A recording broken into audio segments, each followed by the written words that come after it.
Assalamualaikum warahmatullahi wabarakatuh. Innal hamdalillahi nahmaduhu wa nasta'inuhu wa nastaghfiruhu wa nastahdiih. Wa na'udzu billahi min shururi anfusina wa sayyiati a'malina.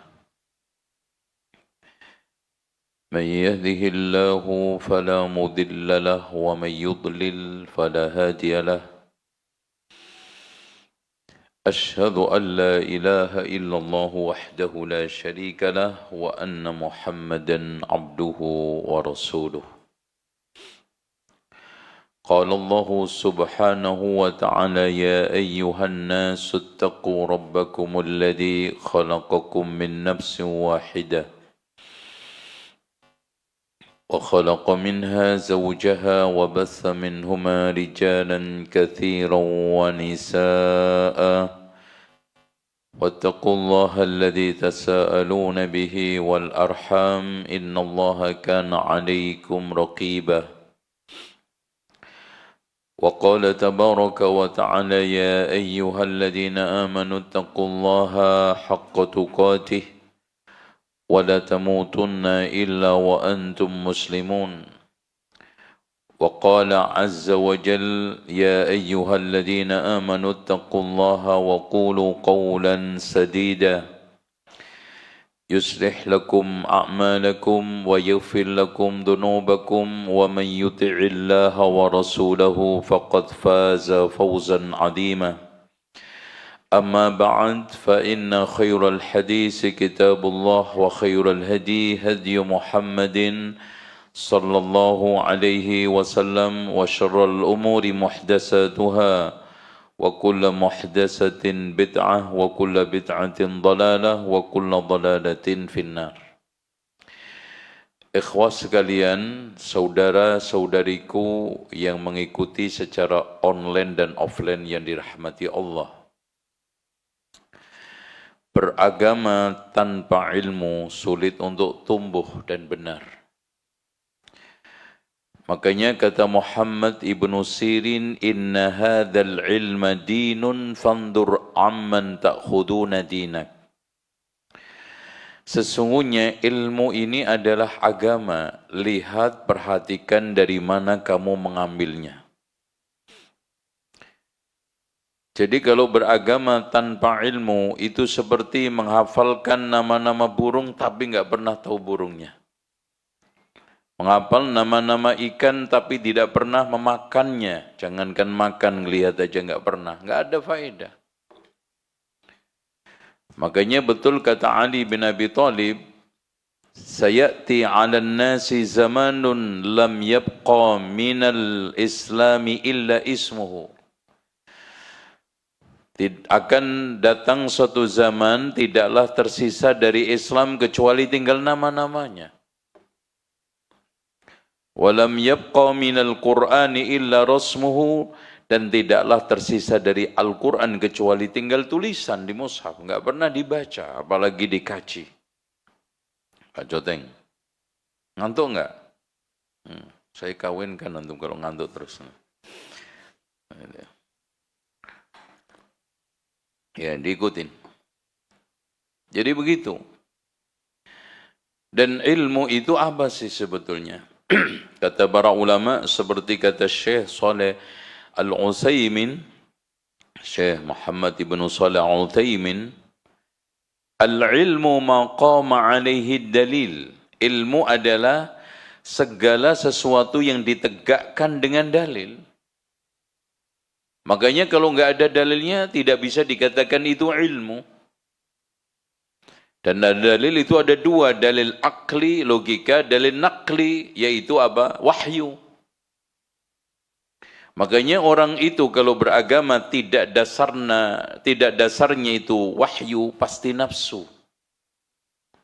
Makanya Rasulullah mengatakan ini, Allah menegasi Rasulullah, hakikat Rasulullah dan sifat Rasulullah, wa ma yantiqu 'anil hawa in huwa illa wahyun yuha.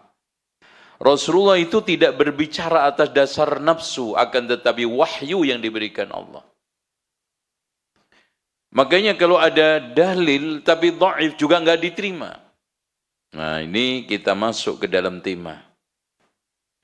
Yaitu an Samurah bin Jundub atau Jundab radhiyallahu anna an-nabiy sallallahu alaihi wasallam kana yastaghfiru lil mu'minina wal mu'minat kulla jum'atin. Di dalam lafaz lain walil muslimina wal muslimat kulla jum'atin, rawahu al-Bazzar bi isnadin layyin. Dari Samurah bin Jundub atau Jundab bahwa Rasulullah SAW mendoakan, memintakan ampun, istighfar kepada mukminin dan mukminat. Dalam lafaz lain, muslimin dan muslimat setiap Jum'ah, maksudnya setiap khutbah Jum'ah. Berarti di sini bagi seorang khatib setelah khutbah yang kedua membacakan Allahumma ighfir lil muslimina wal muslimat wal mu'minina wal mu'minat al ahya'i minhum wal amwat. Namun hadirin sekalian, permasalahannya hadis ini dikatakan oleh Imam Al-Hafidh Ibnu Hajar bi isnadin layyin. Bahkan dikatakan oleh para ulama yang lainnya, hadis ini adalah dha'ifun jidda. Karena di dalam perawinya ada seorang yang namanya Yusuf ibnu Khalid ibnu Yusuf ibnu Khalid. Yang dia adalah bisa dikatakan muttaham bil wad'i wal kadhib, tertuduh dengan meletakkan hadis palsu dan berdusta. Nah, pertanyaan mendasar, kenapa kalau sudah tahu hadis seperti ini dimasukkan oleh Al-Hafidh Ibnu Hajar dalam kitabnya? Apa enggak menyesatkan umat? Bahkan Imam Al-Albani menegaskan di antara sebab munculnya kebid'ahan di dalam agama adalah adanya, tumbuhnya, nongolnya hadis-hadis palsu di dalam, bahkan dhaif di dalam Islam. Di dalam kitab-kitab ulama. Nah, ini kita harus jawab. Dijawab oleh Imam An-Nawawi di dalam syarah Sahih Muslim. Ya, Imam An-Nawawi itu mensyarah Sahih Muslim dengan nama kitabnya Al-Minhaj. Kalau syarah Sahih Bukhari oleh Imam Al-Hafidh Ibnu Hajar namanya Fathul Bari. Ini Al-Minhaj, kata beliau, para ulama kadang-kadang memasukkan hadis dhaif, bahkan mungkin maudhu' di dalam kitabnya karena 4 sebab. Sebab yang pertama, dimasukkan di dalam kitabnya untuk memberitahu bahwa hadis itu dhaif. Supaya nanti kelak kemudian ada orang yang mengklaim hadis itu sahih atau enggak tahu hadis ini statusnya, ada rujukannya. Tuh, ya. Makanya imam-imam ulama, contoh aja seperti Imam Ibnu Katsir di dalam tafsirnya banyak memuat hadis-hadis, ya, enggak sedikit, bahkan ada hadis palsu, riwayat-riwayat palsu. Tujuan Imam Ibnu Katsir bukan sengaja menyesatkan umat, menggelincirkan umat, tapi untuk memberitahu, memaklumkan kepada umat, ini hadis dhaif seputar masalah kaitannya fadilah Yasin. Makanya kalau kita baca hadis-hadis tentang keutamaan Yasin, itu diturunkan secara lengkap oleh Imam Al-Hafidh Ibnu Katsir di dalam tafsirnya, dan beliau jelaskan hadis ini dhaif karena sebab ini. Yasin qalbul Quran, Yasin adalah jantungnya Quran, dhaif karena sebabnya ini.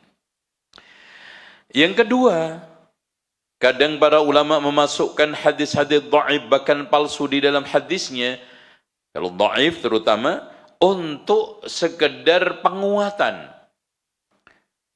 Makanya hadis-hadis kadang-kadang ada yang sahih, ada yang dhaif. Tetapi diangkat oleh para ulama yang dhaifnya untuk penguatan. Contoh di dalam ini Bulughul Maram sendiri, Imam Al-Hafidh Ibnu Hajar mengangkat hadis dhaif, aghnuhum 'anit tawab bihadzal yaum.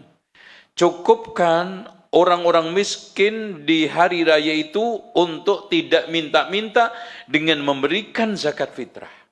Hadis ini dhaif.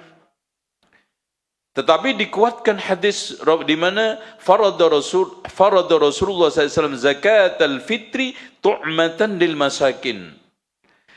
Allah mewajibkan zakat fitrah sebagai makan untuk orang-orang miskin. Hadis sahih. Jadi ini penguatan. Contoh Rasulullah SAW seperti yang dikatakan oleh Aisyah, qabbala Rasulullah sallallahu alaihi wasallam ba'dha nisa'ihi thumma yusalli wa la yatawadda. Rasulullah SAW mencium salah satu istrinya kemudian sholat enggak wudu, untuk memaklumkan bahwa memegang, mencium istri kalau bukan karena syahwat tidak membatalkan wudu. Hadis ini dhaif, dikeluarkan oleh Imam Abu Dawud untuk menguatkan hadis yang ada di dalam Sahih Bukhari Muslim, di mana Rasulullah SAW pernah memegang Aisyah dalam keadaan sholat, beliau terlentang, sementara Rasulullah melanjutkan sholatnya pula. Berarti memegang perempuan enggak batalin. Makanya kalau antum atau lebih ibu-ibu kalau mau ngasih anduk suaminya karena udah wudhu, jangan begini-begini. Udah wudhu mas, itu nggak perlu. Itu nyenggol nggak apa-apa, meluk nggak apa-apa, karena senggolan, pelukan, ciuman itu ada dua, senggolan syahwat sama senggolan rahmat. Gitu. Antum cium istri mau kerja, ciuman apa itu? Rahmat, kasih sayang. Ya. Kalau antum sekarang di tempat tidur, ciuman apa? Definisikan sendiri. PB-nya senyum-senyum. Oke. Begitu. Ini dikuatkan. Oleh karena itu adanya hadis-hadis yang dhaif kadang diangkat oleh para ulama sebagai istishhad. Sehingga kadang menjadi mutaba'at kalau rawinya sejenis. Ini menjadi musyahada kalau sekarang sahabatnya berbeda, itu. Jadi dihadirkan sebagai syahid atau tabi'. Nanti kalau kita belajar ilmu hadis lebih dalam itu tahu apa itu tabi', apa syahid. Nanti kalau sekarang yang penting didengerin aja, pura-pura paham. Yang ketiga, para ulama menghadirkan hadis dhaif di dalam kitabnya, di dalam rangka untuk menghimpunnya, ya. Kemudian tidak menjelaskan untuk apa? Untuk semacam server hadis, Masya Allah. Sebagai tabungan hadis atau sebagai bank hadis untuk ulama-ulama peneliti berikutnya. Nih loh, gue udah kumpulin semua hadis. Karena umur saya pendek, hadis itu ratusan ribu, saya nggak mampu menyeleksi semua, nanti kamu seleksi. Makanya Imam Ibnu Katsir mengumpulkan satu kitab As-Sunan, ya, wal Masanid. Semua dikumpulkan hadis dhaif, palsu, sahih, enggak dipisah. Bahkan Imam As-Suyuti mengimpun ada kitab Al-Jami'us Shaghir, ada Al-Jami'ul Kabir. Akhirnya Syekh Al-Albani mencoba untuk menjalankan impian, ekspektasi ulama-ulama sebelumnya. Mewujudkan ekspektasi ulama-ulama sebelumnya dengan apa? Membedah kitab tersebut menjadi Sahih Al-Jami' As-Shaghir. Dipilih yang sahih-sahih. Oh, kan gitu. Nah, yang keempat, dihadirkan hadis-hadis dhaif di dalam kitab para ulama itu. Memang hadis itu hanya untuk menjelaskan at-tarhib wa targhib, motivasi.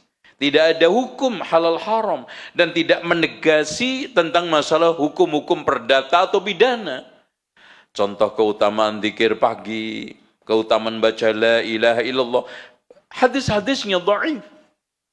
Tapi dhaifnya ringan, sehingga hal itu patut-patut saja untuk diangkat, sehingga sah untuk menjadikan sebagai suatu dalil. Contoh, kalau kita membaca zikir pagi sore, itu hadis-hadisnya dhaif. Kadang-kadang ushiduka Allahumma inni asbahtu ushiduka wa ushidu hamalata arshika wa malaikata wa jami' khalqika, dan seterusnya. Itu hadisnya dhaif. Tapi Syekh Ibnu Baz memberikan rekomendasi untuk dibaca. Karena apa? Karena ini hanya sekedar fadail. Begitu juga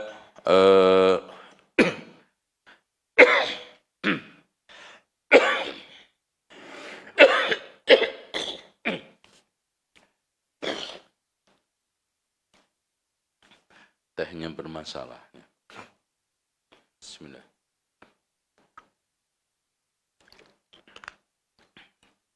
Cukup ya.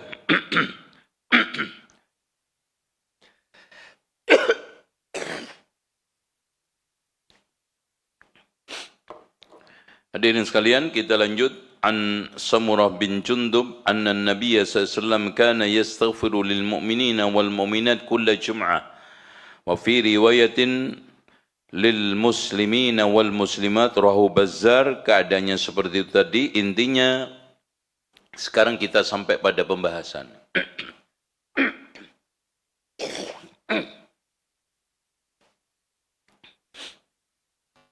Hadirin sekalian, kalau memang seperti itu, apakah dianjurkan sebagai seorang khatib ketika khutbah untuk berdoa? Sementara hadisnya dhaifun jiddah. Bahkan dikatakan oleh para ulama, dhaifnya ini tidak bisa ditolong lagi. Karena perawinya terdiri dari rangkaian perawi yang lemah. Bahkan tertuduh pendusta. Yaitu dari Yusuf ibnu Khalid, Khalid ibnu Yusuf ibnu Khalid ibnu Yusuf ibnu Sulaiman, ya, ibnu Samurah ibnu Jundub. Jadi memang ini meriwayatkan dari anaknya Samurah bin Jundub, seorang sahabat. Tapi dari mulai Sulaiman ini bermasalah setelahnya.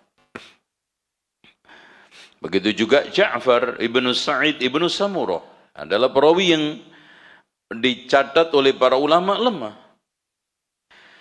Nah, dari sini hadirin sekalian, masih enggak dianjurkan?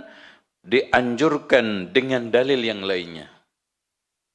Di mana ada hadis yang diriwayatkan dikeluarkan oleh Imam Muslim, pernah ada seorang yang namanya Umarah bin Ruwaibah, ini seorang sahabat, ya, melihat Bishr ibnu Marwan, seorang khalifah ketika itu gubernur Madinah, khutbah Jum'ah dengan mengangkat tangan. Ya. Beliau mengatakan sejelek-jeleknya tangan. Ma ra'aitu Rasulullah sallallahu alaihi wasallam illa asyara hakadha. Saya tidak melihat Rasulullah SAW ketika khutbah, ketika berdoa dalam khutbah, kecuali hanya seperti ini. Wa asyara bis sababa, berisyarat dengan telunjuk jarinya. Dari hadis ini dikeluarkan oleh Imam Muslim dan yang lainnya, memberikan isyarat secara umum, doa itu boleh, yang salah cara ngangkat tangannya. Makanya dari sini kita simpulkan, dan hadis tadi andaikan kita pakai tadi tujuannya hanya untuk pendukung. Tetapi dalil utamanya ada di dalam Sahih Muslim, di mana aslinya seorang khatib itu boleh berdoa. Tapi cara ngangkat tangannya seperti ini, bukan seperti ini. Makanya dari sini para ulama terdapat khilafiyah. Ada yang mengatakan berdoa bagi khatib ketika khutbah adalah wajib. Dalilnya tadi hadis, namun hadisnya lemah. Dan Imam Asy-Syafi'i dan sebagian dari Hanabilah, yaitu ulama-ulama Hambali, menegaskan berdoa bagi khatib ketika khutbah Jumat hukumnya adalah sunnah, dan inilah yang kuat. Dan apa isinya? Berdoa secara umum. Di antaranya tadi, Allahumma ighfir lil mu'minina wal mu'minat wal muslimina wal muslimat, dengan disertai tidak meyakini hadis ini sahih, tapi ini adalah doa secara umum yang kita bolehkan. Bahkan kita lanjutkan, Allahumma ighfir lil muslimina wal muslimat wal mu'minina wal mu'minat al hayya'i minhum wal amwat, Allahumma ighfir li ashabin nabi wa li ulama'il Islam. Terus enggak ada masalah. Bahkan kita doa yang lainnya untuk hajat kaum muslimin, Allahumma arhamil musliminal mustad'afina fi kulli makan, Allahumma ansuril mujahidina fi kulli makan, Allahumma aslih wulata umuril muslimin wa ulama'ahum wa umara'ahum. Ya Allah, perbaikilah umara kaum muslim, penguasa kaum muslimin, ulamanya dan pemimpinnya, boleh. Dan bagi seorang muslim, terutama khatib, hendaknya mendoakan penguasa secara umum dengan doa-doa yang baik. Meskipun penguasa itu jahat, meskipun puasa itu zalim, meskipun penguasa itu tidak benar. Kenapa? Kalau didoakan buruk lebih celaka lagi. Udah jahat, antum doain lagi celaka, nyungsep. Ini sudah nggak benar, antum doakan nggak benar lagi. Makanya Fudail bin Iyad mengatakan, andaikan aku memiliki doa mustajab, aku akan tujukan kepada para pemimpin, para penguasa, karena kesolehan dan kebaikan mereka manfaat untuk jutaan umat. Coba kalau presiden kita itu baik, soleh, untuk 270 juta manusia. Tapi kalau antum tujukan kepada keluarga antum, paling juga 5-6. Maslahat mana untuk jutaan umat, dunia dan akhirat, daripada puluhan ini orang. Dan ketika kita mendoakan para pemimpin pun tidak kita harus sebutkan khusus. Bahkan oleh Imam Al-Is Ibn Abdus Salam dan Imam Asy-Syatibi mengatakan itu termasuk bid'ah. Jadi enggak usah menyebutkan nama secara khusus. Sebutkan Allahumma ighfir lil mu'minina wal mu'minat wal muslimina wal muslimat, Allahumma aslih wulata umuril muslimin wa umara'ahum wa ulama'ahum, Allahumma arhamil muslimin al mustad'afina fi Palestin, dan yang lainnya. Atau kita doakan orang-orang kufar yang memusuhi Islam, Allahumma dammir a'da'aka a'da'adin, Allahumma shattis samlahum wa baddid quwwatahum wa farrig jam'ahum ya rabbal alamin. Dan seterusnya. Wallahu a'lam bishawab. Saya kira itu, dan kita sekarang buka tanya jawab. Tafadhal, silakan. Nah Ustaz, jazakumullah khairan, barakallahu fikum atas materi yang disampaikan Ustaz di kesempatan sore hari ini. Ikhwatal Islam azani Allah wa iyyakum, telah kita simak bersama satu kajian yang sangat menarik bagi kita semuanya tentang anjuran berdoa dalam khutbah Jumat, dan kita akan buka sesi jawab. Dan bagi Anda semuanya yang bertanya, kami persilakan bagi Anda untuk menghubungi kami di 0218236543 untuk Anda yang bertanya secara langsung, ataupun Anda dapat tanya melalui chat WA di 0218236543. Kami angkat yang pertama, telepon dulu, silakan. Iya. Iya, halo. Assalamualaikum Ustaz, Afwan izin bertanya. Waalaikumsalam warahmatullahi wabarakatuh. Dengan siapa Bapak dan berada di mana? Nah, Abu Ilham Ustaz. Abu Ilham, tafadhol. Sedang di kendaraan Ustaz. Nah. Ya. Silakan Pak.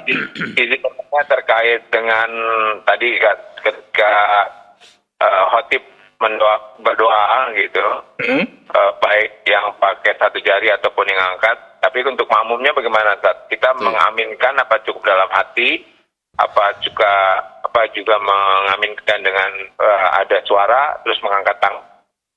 Baik. Cukup Abu Ilham pertanyaannya? Baik, terima kasih dan kepada Ustaz kami bisa menjawab. Silakan Ustaz. Baik, hadirin sekalian, tolong diperhatikan. Ketika imam berdoa, bagi makmum cukup mengaminkan secara sir, tidak jahar. Itu satu. Kemudian yang kedua, kita tidak perlu mengangkat tangan. Makomnya imam aja tidak mengangkat tangan. Sementara secara umum, innama ju'ilal imamu liyu'tamma bihi. Imam dijadikan untuk diikuti, untuk di dalam hal-hal kaitannya dengan sholat. Dan khutbah ini rangkaian daripada sholat Jum'ah. Oleh karena itu, antum aminkan di dalam hati, atau yang penting antum dengar sendiri. Ya, insya Allah, Allah yang mendengar. Ini bukan dalam rangka imam supaya dengar, fulan-fulan, Pak. Rasulullah pernah mendapati seorang sahabat berdoa. Ketika naik, Allahu Akbar, kencang-kencang. Ketika turun, subhanallah, kencang. Rasulullah mengatakan apa? Irbi'u ala anfusikum, sayangi diri kamu sendiri. Innakum la tad'una asamma wala ba'ida. Sesungguhnya kalian tidak berdoa kepada zat yang maha tuli lagi jauh, walakinnakum tad'una sami'an qariba. Akan tetapi kamu berdoa kepada zat yang maha mendengar dan dekat. Makanya fa idza sa'alaka 'ibadi 'anni fa inni qarib. Ketika seorang hambaku bertanya, di mana saya? Aku dekat. Bahkan wa nahnu aqrabu ilaihi min hablil warid. Urat nadi kita. Jadi enggak usah teriak-teriak. Kecuali kalau memang doa itu ingin doa zikir tersebut ada kepentingan untuk diperdengarkan kepada orang. Contoh kunut. Kenapa seorang imam teriak keras? Diperdengarkan. Karena supaya yang makmum jauh, apalagi di Masjidil Haram, dengar. Aslinya zikir doa itu Pak, pelan. Kecuali ada kepentingan untuk manusia yang memang pendengarannya terbatas. Contoh azan. Kenapa dikeraskan? Padahal Allah mendengar zikir azan itu. Karena ada kepentingan untuk memanggil orang-orang yang di sawah, kalau dulu di petani, atau orang-orang yang masih sibuk di kantor. Allahu Akbar. Tapi lihat, ketika sholat, karena nggak ada kepentingan orang lain. Antum tahiyat, sir, ya, dengan pelan. Ketika ada kepentingan imam untuk memanggil orang lain, takbirnya dikerasin. Allahu Akbar, Sami Allah. Karena apa? Supaya orang lain, makhluk dengar, bukan untuk memperdengarkan kholik saja. Tuh. Makanya zikir dan doa ketika tidak ada kepentingan ke makhluk, kembali ke asalnya apa? Ud'u rabbakum tadarru'an wa khufiyah. Berdoalah kamu kepada Allah dengan cara merendahkan diri dan apa? Samar-samar suaranya. Caranya cukup kita dengar sendiri. Itu contoh sujud. Antum jangan keras-keras. Ya Allah, ana minta motor ganti. Didengar sama tetangganya. Lah, terus ana minta apa ya? Kan keliru. Boleh enggak berdoa dengan bahasa Indonesia? Boleh kalau enggak paham. Daripada mau minta mercy dapat bajai karena keliru doa, pakai bahasa Indonesia, nyasar ini pakai Arab, nyasar-nyasar, mendingan Indonesia jelas. Ya, Allahumma inna nas'alukal mercy, keliru kursi. Nah, akan repot. Gitu. Makanya di situ, ya Allah, saya minta mercy tahun 2050. Wah, belum keluar. Wah, kata tetangganya dengar. Terus gue minta apa nih? Gitu. Masing-masing, karena tidak ada kepentingan untuk dimaklumkan pada orang lain. Tuh ya. Contoh takbir, kenapa dikerasin? Karena syiar. Supaya orang tahu, kan gitu. Begitu juga yang lainnya. Ya, takbir Idul Fitri itu loh Pak, Idul Adha. Sebentar lagi. Silakan, ada yang tanya lagi? Nah Ustaz, jazakumullah khairan barakallahu fikum atas jawaban yang telah disampaikan Ustaz, dan kita angkat pertanyaan berikutnya masih di line telepon di 0218236543. Kami persilakan kepada Anda untuk bertanya. Ya, silakan bagi Anda yang sudah masuk, kami persilakan. Ya, silakan. Assalamualaikum warahmatullahi wabarakatuh. Waalaikumsalam warahmatullahi wabarakatuh. Dengan siapa Ibu dan berada di mana? Hamba Allah dari Sumbawa, Ustaz. Iya, silakan Ibu. Assalamualaikum warahmatullahi wabarakatuh, Pak Ustaz.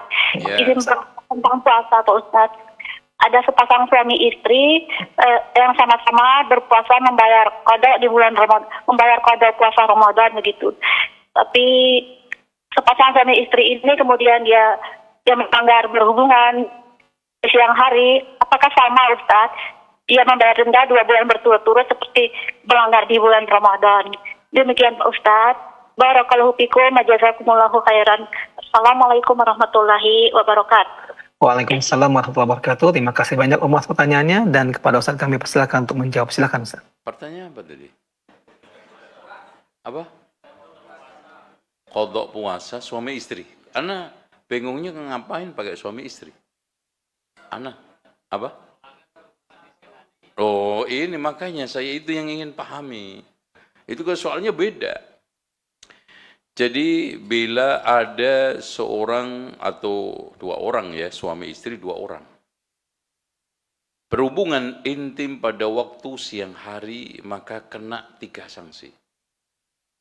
1, dosa. 2, puasanya batal. 3, harus nerusin. Coba. 4, membayar kafarat. Bayar kafaratnya memerdekakan budak. Aduh Pak, potongan gue udah budak Pak, apalagi beli. Ya udah, puasa 2 bulan berturut-turut. Ya Pak, sebulan aja kena. Gimana?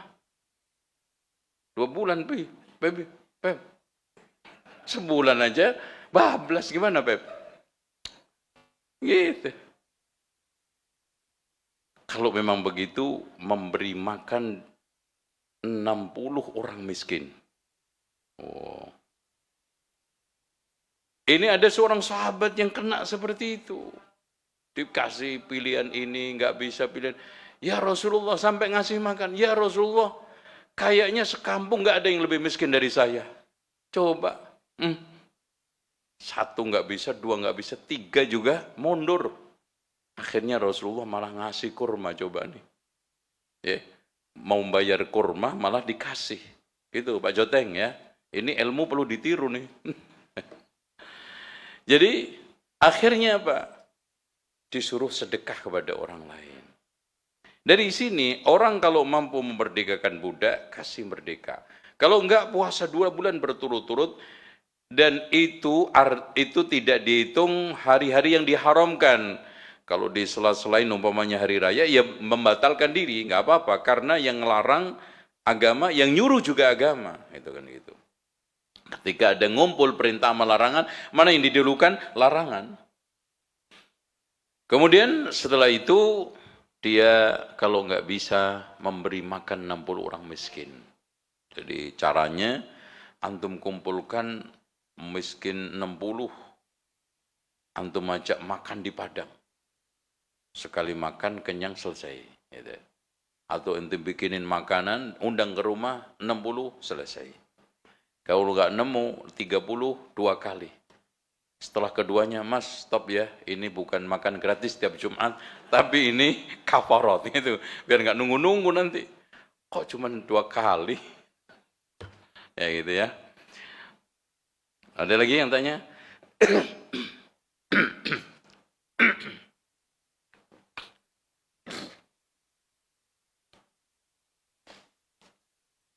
Silakan. Nah Ustaz, jazakumullah khairan barakallahu fikum atas jawaban telah disampaikan Ustaz.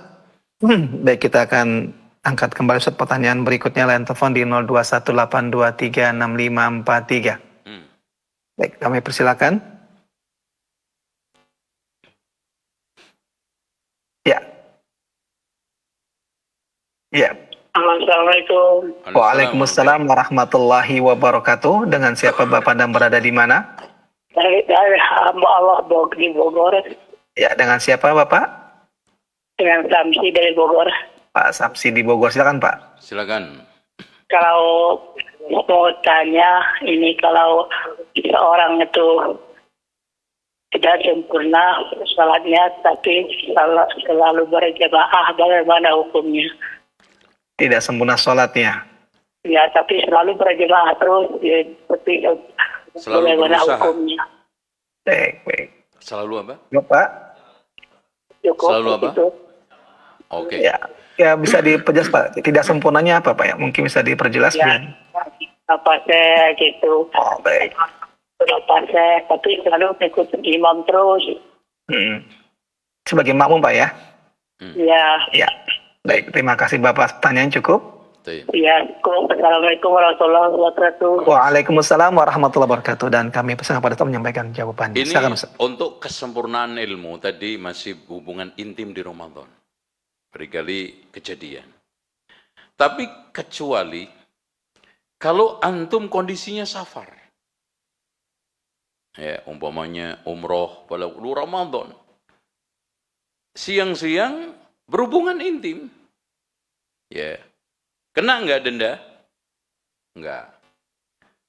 Ya, safar ke Surabaya. Kenapa? Karena posisi antum punya rukhsah untuk batal. Itu beda. Paham? Tapi beda pula. Pengen hubungan intim, diakal-akali pergi ke Bandung. Supaya bisa, nggak bisa. Ini namanya apa? Hiyal. Hiyal itu mencoba merekayasa fikih. Supaya halal. Ini sama aja temannya Bani Israel. Dilarang jala hari Sabtu, dipasang jalannya hari Jumat, diambil ikannya Ahad, masuknya Sabtu. Podo ae. Jadi ngakalin.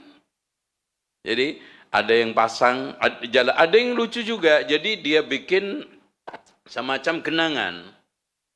Jadi genangan di pinggir-pinggir laut itu, kemudian nanti dikasih semacam jebakan. Dia bisa masuk, tapi nggak bisa balik ikannya. Akhirnya apa? Ketika Sabtu masuk semua. Nah, ketika Ahad diambil, ditegur oleh nabinya. Kamu kenapa masih juga melakukan larangan itu? Wahai Nabi Allah, saya nggak jalan hari Sabtu. Mana buktinya? Kan saya pasang hari Jumat. Saya ambil Ahad. Salahnya di mana tuh? Nah, ini temannya Bani Israel. Kadang-kadang ditiru sama Mas Baby. Itu orang laundry, orang catering. Mana orang catering nih? Itu diakali supaya tampak halal padahal haram tetap. Gitu. Diakal-akali jual beli. Ini juga sama. Nah, prakteknya di orang Islam. Riba kan halal, ini haram. Mas, ini deh, saya pinjemin uang 1 juta. 6 bulan yang akan datang balik 1,5 juta ya. Oke. Atau biar pas deh. Ini tab ini harganya berapa nih? Kira-kira 10 juta lah. Tab ini 10 juta. Ana kalau ngutangin orang 10 juta, balik 12 juta, itu pasti kelihatan riba. Ini dikor sama Ustadz. Ente juga ngaji rentenir. Supaya nggak kelihatan riba, diakali. Apa? Dia seakan-akan pinjem, jual tab ini. Mas Santo, tolong ini beli. 12 juta. Dibeli. Beli 12 juta. Mas Santo terima. Oke Ustaz, Ana beli. Selesai ya. Dalam waktu yang sama, saya beli lagi 10 juta. Udah, 10 juta Ana kasih cash. Paham antum? Cash 10 juta. Ujung-ujungnya apa? Ujung-ujungnya saya minjemi Mas Anto 10 juta, 2 bulan lagi balik berapa? 12 juta. Cuman dimodelin apa? Seakan-akan ada jual beli. Ini temannya Bani Israel juga. Saya ulangi lagi, paham nggak ini? Udah paham belum? Udah, ya. Saya mau minjemin Mas Anto 10 juta, balik 12 juta, 2-3 bulan lagi. Cuman saya nggak enak nanti. Masa saya Ustadz rentenir. Udah gini Mas Anto, nih gini aja biar nggak kelihatan saksi semua ya, Ana jual beli ya. Nih saya jual 12 juta. Terima nggak antum? Kalau nggak ya sudah. Kita nggak usah maksain. Ridho birridho. Oh itu. Halal kan? Iya. Suka sama suka. Oke. Itu. Udah suka, Mas Anto juga oke. Beli berapa? 12 juta. Mas Anto bayarnya nanti setelah 3 bulan. Kredit kan? 3 bulan, 6 bulan tergantung kesepakatan lah. Atau 6 bulan, 12 juta. Udah. Saya beli cash 10 juta.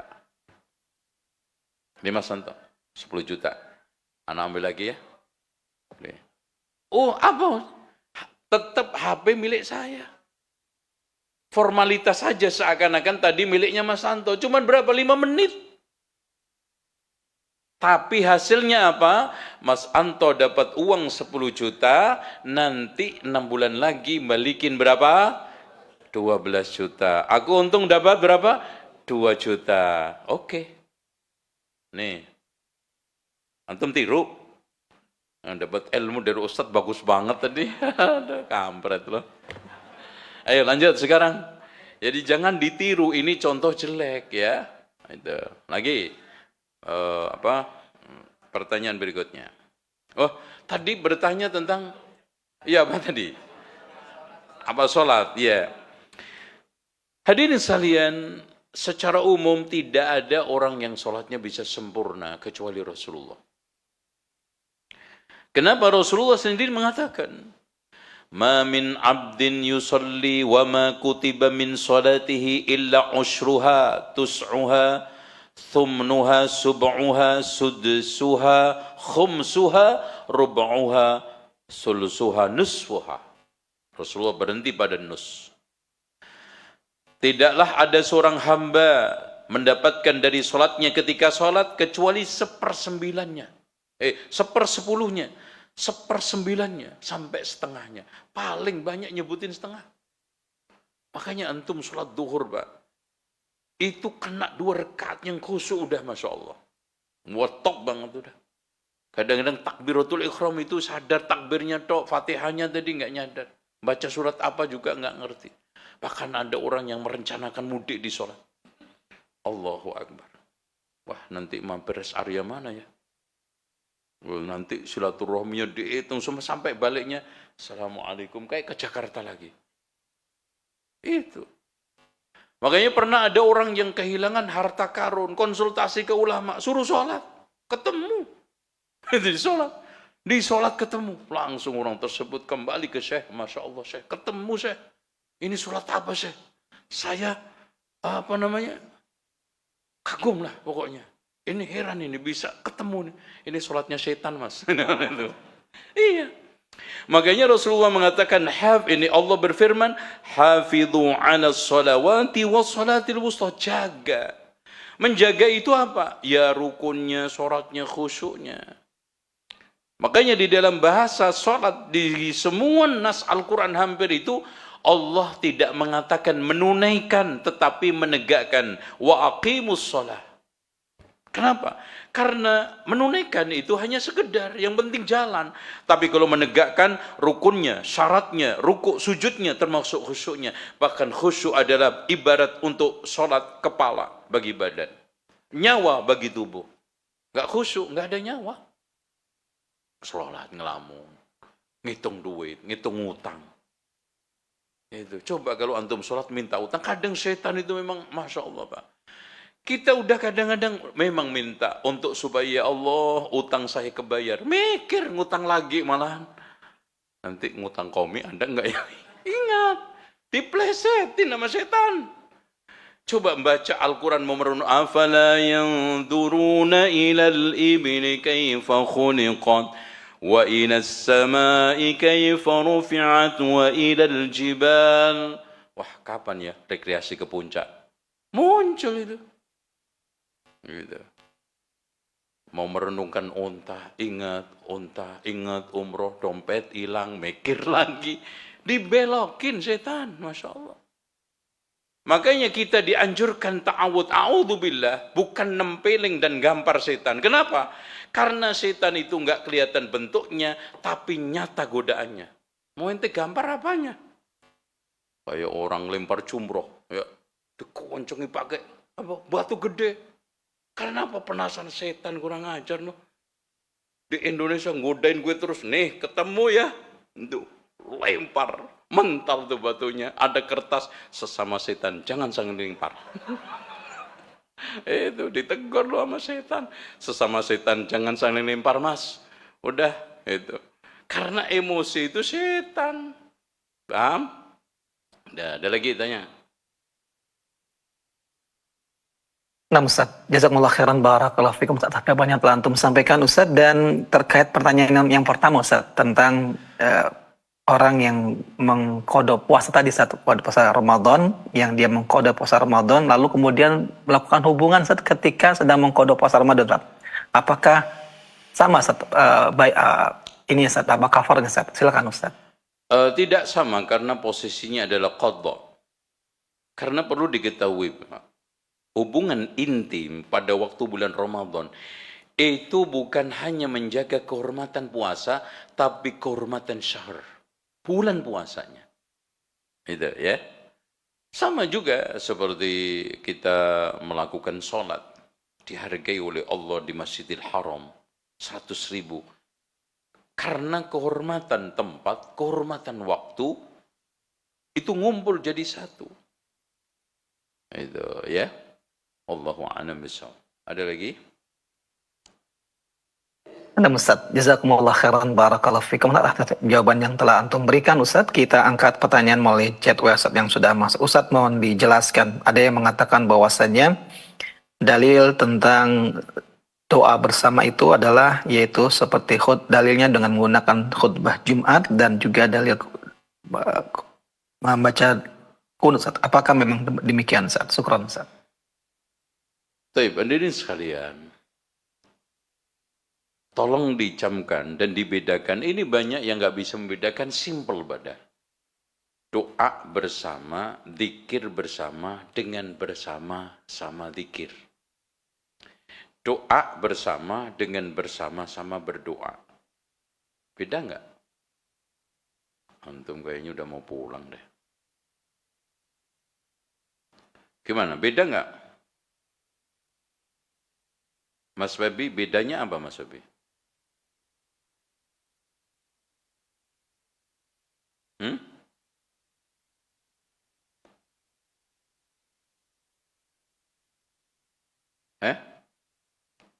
Gini, antum di sini kan bersama-sama.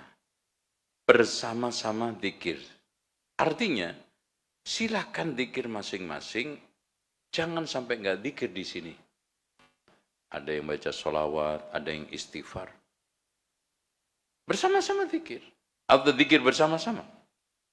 Kalau bersama-sama zikir, dengan zikir bersama-sama, suaranya sama, bacaannya sama, dan intonasinya juga sama. La illallah, la illallah, la illallah, la illallah, la illallah, la.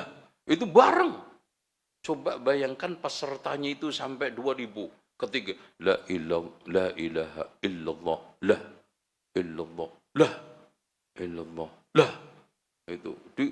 Itu anak bayi bisa jantungnya ini copot itu. Kadang-kadang Masya Allah dzikir kenceng ini. Kita harus bedakan berdoa bersama dengan bersama. Contoh sekarang ketika ada khotib, semua berdoa kan tadi. Tapi dengan kondisi masing-masing, suara lirih. Tapi di tempat ini semua berdoa. Itu maknanya, bedanya berdoa bersama-sama, bersama-sama berdoa. Zikir bersama dengan bersama-sama zikir. Tuh, paham? Itu ya, silakan. Yang lain. Nah Ustaz, jazakumullah khairan barakallahu fikum Ustaz atas jawaban yang telah antum sampaikan dan berikan Ustaz. Kita angkat pertanyaan berikut melalui telepon kembali di 0218236543. Kami persilakan kepada Anda untuk bertanya. Ya, silakan.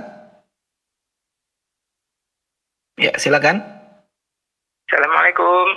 Waalaikumsalam warahmatullahi wabarakatuh. Dengan siapa? Bapak, Ibu di mana?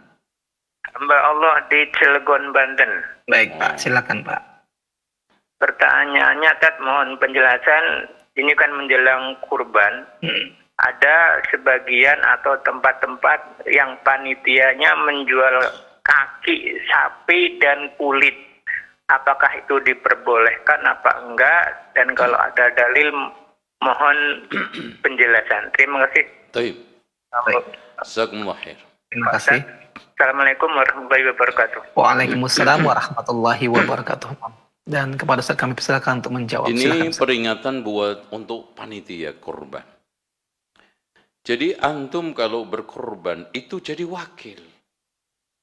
Segala sesuatu harus konsultasi sama yang korban. Biar nggak salah paham. Karena kadang-kadang yang punya korban ini belum tahu, kepalanya udah hilang. Marah-marah jadinya, Pak. Perasaan kambing kesini ada deh kepalanya. Gitu. Masa iya gak ada kepala? Mana kakinya? Mana kepalanya? Udah Udah diambil sama panitianya. Ya? Nggak tahu, Bu. Kok nggak tahu? Pokoknya harus diganti. Ya masa diganti sama kepala sapi itu kambing? Ini yang ajaib. Jadi hadirin sekalian, tolong dicamkan kurban itu adalah hak yang mengorbankan. Itu ya.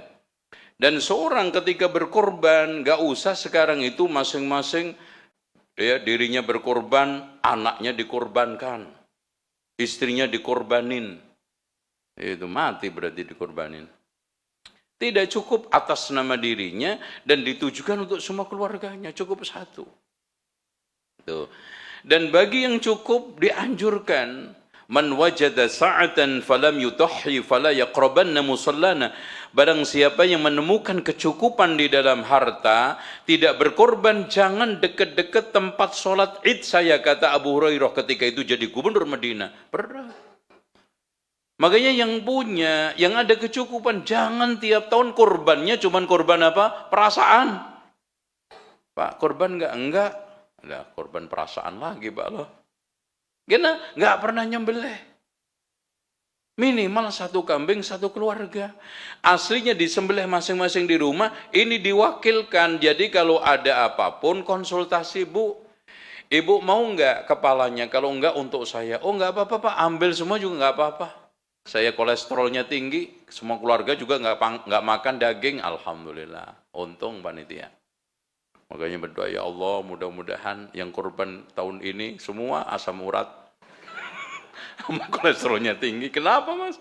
Ya biar dapat banyak, Pak. Itu kalau cuma dikit, cuma 5. Ini kalau diminta semua gimana panitianya? Panitianya berapa, Pak? 15 coba. Kambingnya 5, panitianya 15 tuh. Untung aja gak dapat kulit tok. Diminta sama pengorbannya. Dia bapak kepala sama kaki sama kulit. Tuh, Masya Allah. Ini korban paling awet. Kenapa, Mas? Masa saya bakar kulit, Mas? Itu. Udah, gue makan sama keluarga sama istri. Makan apa? Kulit. Itu. Tapi bersyukur ya. Sedikit disyukuri itu akan lebih nikmat barokah daripada banyak nggak syukur. Ada lagi? Jazakumullah khairan barakallahu fikum atas jawaban telah antum sampaikan Ustaz, dan kita angkat kembali pertanyaan berikutnya di layanan telepon. Kami persilakan bagi Anda yang ingin bertanya. Ya. Ya, silakan. Assalamualaikum warahmatullahi wabarakatuh. Waalaikumsalam warahmatullahi wabarakatuh. Ya, dengan siapa Bapak dan berada di mana? Bapak Ino, Sumatera Utara, Ustaz. Bapak Ino di Sumatera Utara. Silakan Pak Ino. Ya. Ada seseorang ketika duduk tahiyat awal, duduknya tawarruk, Ustaz. Ya, kemudian ketika salam tidak menoleh ke kanan dan ke kiri. Bagaimana sholat beliau ini, Ustaz? Mohon arahnya, Ustaz. Assalamualaikum warahmatullahi wabarakatuh. Terima kasih banyak Pak Ino. Waalaikumsalam warahmatullahi wabarakatuh. Dan kepada Ustadz kami persilahkan untuk menjawab. Silakan Ustadz. Duduknya apa tadi? Oh, tawarruk. Tahiyat pertama juga tawarruk. Awal akhir. Itu pendapat, ada pendapat tapi ini adalah ganjil. Apalagi salam nggak noleh, tapi perlu diklarifikasi. Karena mungkin nolehnya nggak kelihatan. Dan juga ngapain juga Bapak ngelihat-lihat. Ini parah. Ini berarti sholatnya nggak khusyuk. Tapi mungkin dia di belakangnya pas. Tapi kan kita itu ke bawah. Ini berarti saling curiga ini sebelum sholat. Ini ya. Ini bahaya ini. Ada, Masya Allah, ada sholat juga. Ini cerita sholatnya orang bodoh. Nggak tahu bodoh goblok apa gitu kan. Sholat di masjid terminal. Terus kemudian imamnya nggak baca keras Fatihah. Bismillahnya. Alhamdulillahi Rabbil Alamin. Subhanallah. Ditasbihin. Subhanallah. Imamnya mandek lama. Mulai lagi. Alhamdulillah. Subhanallah. Salah apa gue? Baru juga sholat kata dia. Ditasbih terus sampai capek. Ngapain Pak? Itu, gue salah apa? Batal semua itu. Ini bodoh dua-duanya. Ini imamnya bodoh, apa? Makmunya parah. Itu gitu. Ajar bil bismillah. Mengeraskan bacaan bismillah itu khilafiyah di antara para ulama. Dan bukan berarti nggak baca, cuman sir. Bismillahirrahmanirrahim. Alhamdulillahirrahmanirrahim. Walaupun ada pendapat yang nggak baca sama langsung alhamdulillah. Dan itu pendapatnya Imam Abu Hanifah. Ayat yang ketujuhnya mana? Padahal Al-Fatihah itu as-sab'ul mathani dikatakan Rasulullah. Ghairil maghdubi alaihim. Ayat yang ke-6. Ghairil maghdubi alaihim waladdallin. Itu ayat yang ketujuh. Ihdinas siratal mustaqim siratal ladzina an'amta 'alaihim 6 ghairil maghdubi 'alaihim waladdallin yang ketujuh. Itu aja masalahnya. Jadi jangan hal-hal yang seperti ini antum perkeras. Contoh, imam enggak kunut, diulangi sholatnya. Kacau ini. Itu menunjukkan jahil murakkab alias bodoh kuadrat. Pertama, masalah kunut subuh ini adalah masalah dikhilafkan oleh para ulama. Dan itu merupakan suatu perkara yang ditegaskan oleh Rasulullah ketika Abu Malik al-Asy'ari ditanya tentang, wahai bapakku, tanya ke bapaknya. Engkau sholat di belakang Rasulullah, Abu Bakar, Umar, Utsman, Ali beberapa tahun di Baghdad. Apakah mereka itu kunut? Ayya bunayya muhdas, wahai anakku itu dia ada-ada. Kita sudah cukup kompromistis. Kalau kita sholat jadi imam nggak kunut, tapi kalau jadi makmum ikut nggak? Ikut, karena innama ju'ilal imamu liyutamma bihi. Imam dijadikan untuk diikuti. Kita sudah cukup kompromistis. Itu. Artinya ketika kita itu ikut kunut, padahal yakin nggak kunut, nggak ngulangin kok. Wah ente sekarang imamnya nggak kunut, mentang-mentang ini yakin kunut, ngulangin. Dari mana? Mana fikihnya? Nggak ada itu. Tuh, ini kejahilan yang terjadi di masyarakat. Bahkan kejahilan ini diawetkan seperti muminya Fir'aun. Diawetkan terus, dipelihara, sehingga umat ini nggak pernah ada kecerdasannya untuk memahami khilafiyah. Wallahu a'lam. Ada lagi? Terakhir Mas, terakhir pertanyaan terakhir. Ya, Ustaz. Jazakumullah khairan, barakallahu fiikum atas jawaban yang telah antum sampaikan Ustaz. Dan kita akan angkat pertanyaan terakhir di kesempatan sore hari ini melalui telepon kembali di 0218236543. Silakan.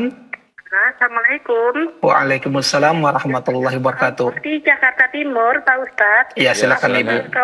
Ini alhamdulillah tersambung, Pak Ustadz.